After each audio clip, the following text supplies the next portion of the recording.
Et votre invité aujourd'hui dans la grande interview en direct sur Boursorama, c'est Michel Godet. Bonjour. Bonjour. Merci d'être là avec nous, économiste, spécialiste des questions liées à l'emploi auteur, co-auteur du Bonheur par le travail aux éditions Odile Jacob.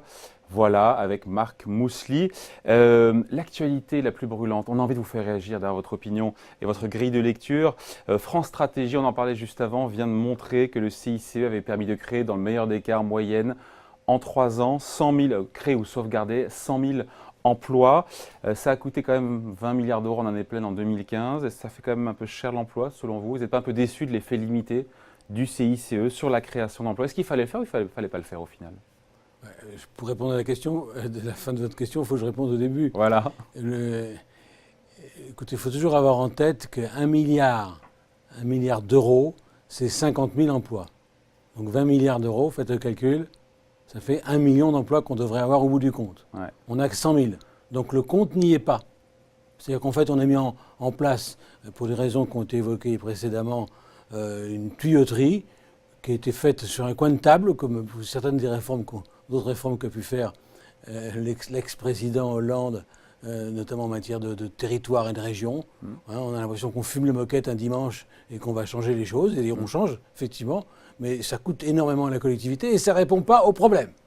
Mais ça resterait quand même les marges des entreprises qui en avaient besoin, ce CICE. Alors vous l'avez dit, c'est une manière indirecte de baisser les charges, autant le faire directement. On sait sans doute. Mais restaurer les marges, pour le coup, les marges. Oui, les marges, oui, ça, c'est la première chose. C'est une manière de baisser les charges pour les salaires et aussi d'augmenter les marges des entreprises. Qui en avaient besoin. Qui en avaient besoin parce qu'en France, l'imposition des capitales est beaucoup trop élevée. Ça revient au débat sur l'ISF, etc. On va en parler. Mais aussi parce que une grande partie c'est associé CICE. Moi, je peux vous le dire sans donner de nom ici, mais je connais un certain nombre de multinationales étrangères qui sont en France et qui vous disent que l'argent est reparti aux États-Unis.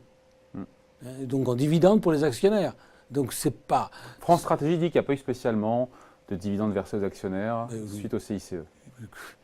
Comme ils sont incapables de rentrer dans les comptes des entreprises, ils n'en savent rien. Mais ça a augmenté les résultats des entreprises et donc les dividendes distribués aux actionnaires. Il faut être dans l'intérieur pour le savoir. Bon. Et il n'y a que les patrons qui peuvent vous le dire.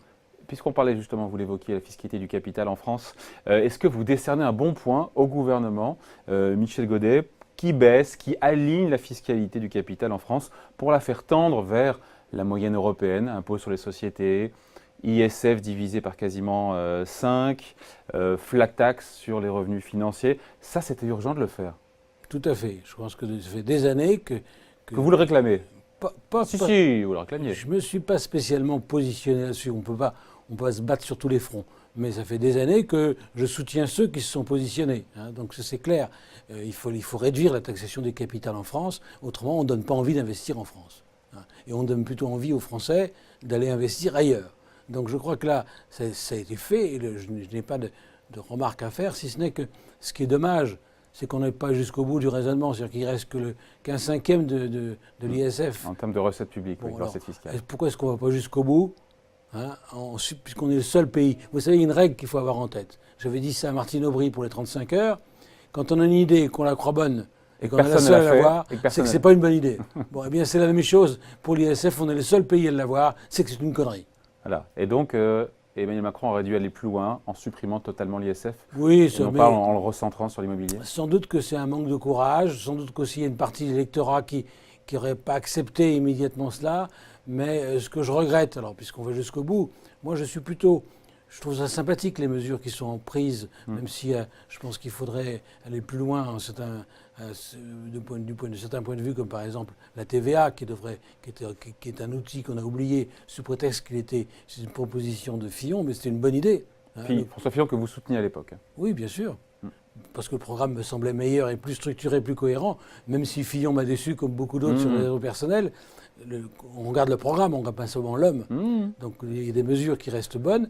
On ne l'a pas fait. On fait à la place. Mais sur la fiscalité, ça va quand même dans le très bon sens, encore une fois. Un IS à 25%, les revenus financiers taxés à 30%, qui l'eût cru, prélèvements sociaux inclus. Oui, sauf qu'on a cassé. L'ISF divisé par 5 quand même. Non, mais sauf qu'on a cassé la politique familiale du général de Gaulle, par exemple. Et tout ça, on le fait en supprimant les allocations universelles liées à le fait d'avoir un enfant ou pas. Et donc ça, Il n'y a pas de mesures qui ont été prises pour l'instant. Bruno Le Maire dit qu'il est ouvert effectivement à l'idée de pouvoir réduire les allocations familiales pour les plus fortunés. Oui, mais c'est donc transformer la politique familiale en politique sociale. C'est une confusion majeure. Hein, c'est après. C'est d'une certaine manière, il faut que les riches sans enfants paient pour les riches avec enfants. Et donc là, c'est une confusion de l'esprit. Mais bon, comme Evelyne Sudreau, qu'on a d'ailleurs interrogée dans Le Bonheur par le travail, puisqu'elle est morte à 93 ans, et j'en dis un mot au passage de ce livre, c'est une manière de montrer que le meilleur moyen de vivre longtemps et vieux, hein, c'est de continuer une activité rémunérée ou pas. C'est l'exemple qu'avait donné Evelyne Sudreau, et elle doit se retourner dans sa tombe comme Alfred Sauville, général de Gaulle, parce que c'est tout un héritage qui vient de 1946, qu'on vient de débranler, et de façon sans que personne ne proteste. Donc je proteste. Bon, il faut protester toujours. On voit Emmanuel Macron derrière vous. Sur ce sujet, cette polémique autour du Macron président des riches, c'est un mauvais procès, selon vous, qu'on fait au chef de l'État, ou c'est la traduction de l'esprit de son budget 2018, où sur 7 milliards d'impôts, il y en a quand même 4,5 milliards qui vont pour les plus privilégiés? De réduction, vous voulez dire. De réduction d'impôts qui vont aux plus privilégiés, 4,5 milliards sur 7 milliards. Oui, mais ça ne me semble pas complètement idiot d'aller dans le sens d'une flat tax, comme on dit. C'est-à-dire qu'un pays moderne, il doit élargir l'assiette et donc avoir des impôts qui sont universels pour tout le monde et en fonction proportionnelle aux revenus. Et donc, d'une certaine manière, ce que fait Macron va dans le bon sens. On ne peut pas éternellement dire on fait payer les plus riches. Parce qu'il y a 90% de Français qui sont d'accord pour qu'on fasse payer un maximum aux 10% qui sont plus riches qu'eux. Ils contribuent plus au travers de l'impôt sur le revenu. Oui, ils contribuent plus déjà, mais si on les fait partir, parce que vous avez vu que les départs depuis 2013 ont augmenté fortement, c'est un pays qui fait fuir ses riches s'appauvrit, c'est un très bon économiste qui s'appelle Michel Godet, qui nous a dit ça le 18 mai 2016, c'était vous, donc il y a un peu plus d'un an. Est-ce qu'avec, pour le coup, ces mesures-là, avec un ISF sans placement financier, une taxation des revenus financiers plus light, est-ce qu'on va faire revenir ces équilibres fiscaux ou est-ce qu'on rêve et c'est un peu pieux? Je crois qu'on ne va pas jusqu'au bout quand même. On ne les fera pas revenir alors.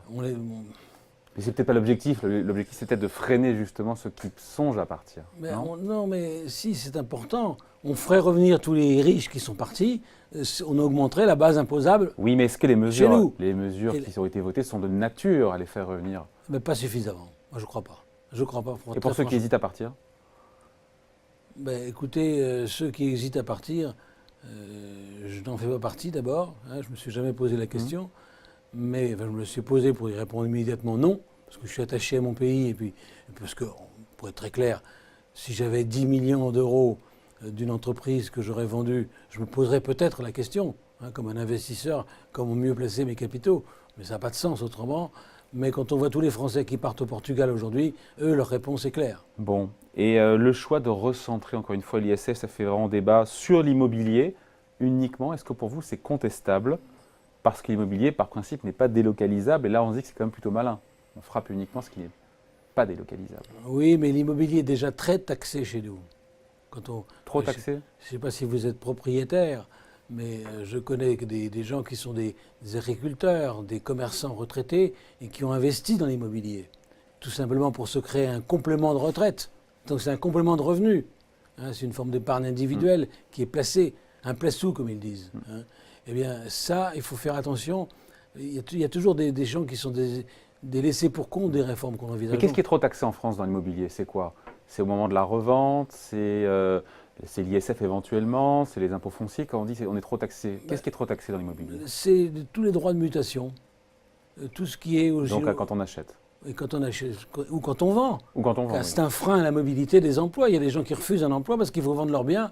Et ça devient invendable, ou ça se vend mal, ou ils perdent beaucoup d'argent. Donc il faudrait peut-être faire une exonération de droits de mutation pour les gens qui changent de région pour des causes d'emploi. Il y a longtemps que cette proposition est étudiée à Bercy, mais le résultat ne sort jamais. Hein. Donc peut-être qu'il faut se poser ces questions, les freins que ça représente pour l'emploi, le problème aussi de l'épargne, donc des catégories modestes. Là je ferai des seuils aussi. Peut-être que en termes de revenus, le fait d'avoir 1 ou 2 appartements qu'on loue, pour un complément de retraite, pour ceux qui n'ont pas beaucoup de retraite élevée, c'est pas injustifié, on ne doit pas les traiter. Mais qui dit seuil dit usine à gaz. On sait que les seuils, en général, ça crée des effets d'aubaine. Oui, En France, on est le roi des seuils. Oui, mais on est roi des normes, roi des seuils. Mais parce qu'on imagine des mesures, parce qu'en fait, fallait supprimer complètement l'ISF. On sait que ça ne marche pas, on sait que c'est une valeur symbolique. Il fallait expliquer, il y a une question de pédagogie. Enfin, globalement, moi je trouve que les mesures que prend notre président actuel vont plutôt dans le bon sens, même si je trouve que la famille est oubliée. On oublie aussi que c'est une catégorie modeste vis-à-vis du logement. Bon, dernier point avant d'évoquer les bonnes nouvelles des territoires à ce Grand Prix. Le nombre de chômeurs, on n'y comprend plus rien. Il y a Pôle emploi qui nous dit que le nombre de chômeurs augmente encore ces 2 derniers mois. Donc indicateur orienté à la hausse alors que les entreprises n'ont jamais autant embauché depuis 10 ans. Sur un an, on est quasiment à 280 000 emplois créés dans le privé. Et de son côté, on a l'INSEE qui montre une réduction du nombre de chômeurs. Donc il y a une divergence entre, on a compris, le mode de calcul de l'INSEE et de Pôle emploi. Ma question est simple, Michel Godet, qui a raison entre Pôle emploi et l'INSEE? Mais parce que il faut Qui ne mesure pas la même chose. Il faut arrêter de considérer les statistiques de Pôle emploi comme étant pertinentes et C'est ce que dit le gouvernement. C'est ce que dit le gouvernement. Oui, mais bien sûr. C'est le seul indicateur qui compte sur le plan international, quand on fait des comparaisons, c'est l'INSEE. Donc il faut suivre cet indicateur-là. Et là, pour le coup, le nombre de chômeurs baisse. Oui, mais c'est bien. Pas violemment. Mais arrêtons de considérer, comment dirais-je, il faut revenir à Pôle emploi. Vous savez combien ils sont aujourd'hui à peu près? Nombre de chômeurs? Oui, non, Pôle emploi. Ah non. Combien d'agents publics, combien d'agents à Pôle emploi? 54 000. D'accord. Bon, et combien ça coûte? Aucune idée. Bon, 5,7 milliards. Ouais. Donc on peut vous poser la question, avec les 5,7 milliards, si on fait le calcul comme précédemment, on crée combien d'emplois? Oui, mais après, il n'y a plus d'agents pour gérer les chômeurs. Non. Mais non, mais en fait, alors, on se rend bien compte qu'on pourrait créer 300 000 sans problème d'emplois. Si on regarde la dépense globale pour l'emploi, 4,5%. Enfin, avec le CICE, avec 20 milliards, on a créé 100 000 emplois. Mais là, je vous taquine. Non, le CICE. 20 milliards d'euros, on a créé 100 000 emplois avec le CICE. Non, pas 400 000. Oui, non, 20 milliards d'euros, on va faire 1 million d'emplois. Avec le CICE, d'après France Stratégie, avec 20 milliards d'euros du CICE, on a créé 100 000 emplois en 3 ans. C'est ce que dit France Stratégie. En 3 ans. En 3 ans. Oui, ce qui compte, c'est par an. C'est encore pire. 100 000 emplois sur 3 ans, ça fait 30 000 par an. C'est rien, c'est pas beaucoup. Pour 20 milliards d'euros. C'est un coût énorme. C'est un coût énorme. Bon, notre Pôle emploi, ça sert à quoi? En fait, on est dans une hall de gare, comme à la gare Saint-Lazare. Il y a 5 millions de chômeurs qui rentrent dans le hall chaque année. Et il y a 5 millions qui en sortent. Et à chaque instant, il y en a à peu près 5 millions qui sont là. On fait une photographie de ceux qui sont là, plus ou moins, c'est comme David Hamilton, plus ou moins claire, plus ou moins précise. Donc ce n'est pas un indicateur de taux de chômage. C'est un indicateur de nombre de gens qui sont plus ou moins traités par les gens qui s'occupent de Pôle emploi. Plus ou moins qui recherchent un emploi, qui n'ont pas de travail. Il y en a la moitié qui sont indemnisés, et il y a aussi ceux qui font l'objet d'un suivi personnalisé. Ouais. Bon, ils sont à peu près 150. Chaque agent de Pôle emploi, sur le papier, devrait suivre 150 personnes. Ce n'est pas de table. Ouais. Ils en suivent beaucoup plus. Hein. On dit qu'ils en suivent plusieurs centaines, 400, 500. Ah, j'ai fait le calcul, vous divisez le nombre de chômeurs par le nombre de... C'est 150 à peu près. Hein. Non, c'est... Ça dépend des endroits aussi, après, vous me direz, c'est une moyenne. Ouais, peut-être, c'est d'accord, mais globalement... Ouais, donc le bon indicateur, c'est celui de l'INSEE. Donc le chômage baisse en France, alors. Oui, le chômage baisse en France. Il y a un bon indicateur que vous pouvez avoir, je l'ai vérifié avant de venir vous voir pour avoir des chiffres récents, c'est le travail temporaire. Le travail temporaire, on en est à 700 000 en France aujourd'hui. 700 000 quoi, création? Non, 700 000 personnes employées à plein temps, l'équivalent de temps plein temps dans le travail temporaire. Ouais. Ça augmente. On a retrouvé le niveau de 2007, donc on a complètement effacé la crise. Et ça augmente aussi pour des raisons qui ne sont pas liées à la conjoncture seulement, qui sont structurelles. Il y a beaucoup de secteurs comme la banque, l'assurance, etc., qui craignent, ou l'automobile, qui craignent un petit peu ce qu'on appelle la digitalisation, c'est-à-dire l'impact sur l'emploi, les compétences et autres. Donc qui s'interrogent sur l'avenir, qui a une épaisse incertitude. Mais donc, c'est plutôt un bon indicateur, c'est le travail temporaire. Et ce qui se passe, c'est que Pôle emploi, dont on parle tant, sans doute qu'il faudra réduire leurs effectifs, on en parle et tant mieux, il faut réduire la fonction publique, globalement, c'est des fonctionnaires. Ils sont mal placés pour placer les gens, puisqu'eux-mêmes ne connaissent pas les secteurs où il faudrait... Mais il faudrait les former. Il faut les remplacer, il faudrait les former. Il faudrait arrêter de recruter des jeunes qui sortent avec une maîtrise de droit ou de sciences sociales à 25 ans et prendre des cadres qui ont 30 ou 40 ans d'expérience et qui connaissent des réseaux et qui pourraient placer, qui ont l'expérience. Là c'est un changement de braquet complet. Et puis travailler un peu plus, ils le font, mais c'est pas suffisant, avec les entreprises de travail temporaire qui sont plus proches des entreprises pour placer les jeunes. Bon, On manque de temps, je voulais parler absolument. Les bonnes nouvelles des territoires, le Grand Prix 2017, j'imagine? Oui, mais ça, c'est le Grand Prix 2017 sort. Il est sorti en juin dernier dans le jury. Ouais. Là, on lance la campagne Grand Prix 2018, qui se terminera le 22 janvier. Vous allez sur le site de la Fondation MMA des entrepreneurs et vous verrez tout le règlement pour y souscrire. L'idée, c'est de prendre des entreprises qui existent déjà depuis 2 ans, Ouais. qui sont particulièrement innovantes et performantes, et qui ne sont pas toujours situées dans la mégalopole, mais sont parfois au fin fond de la France profonde. Je pense par exemple à l'entreprise d'Albi qui fait des moteurs et qui produit des autobus et qui fait une révolution pour l'équipement d'autobus hybrides dans toutes nos cités de province. Et ça, c'est très bien que ça se produise. Voilà, des pépites qui ne dorment pas seulement dans les grandes villes, qui ne travaillent pas seulement dans les grandes villes. Ouais, c'est ça. c'est ça, et il n'y a pas que les entreprises marchandes qui les intéressent, il y a aussi les entreprises sociales et solidaires. Hein. On a récompensé en Île-de-France la Cloche qui s'occupe de transformer les SDF en acteurs de leur propre changement avec la population. Donc une vision positive et non pas compassionnelle des choses. Bon, très bien. Voilà, on voulait en parler. Et on rappelle votre ouvrage Le bonheur par le travail, coécrit avec Marc Mously aux éditions Odile Jacob. 17 histoires de longévité heureuse qui passent par le travail. Merci Michel Godet, c'est un Merci plaisir. beaucoup et au plaisir. Au revoir.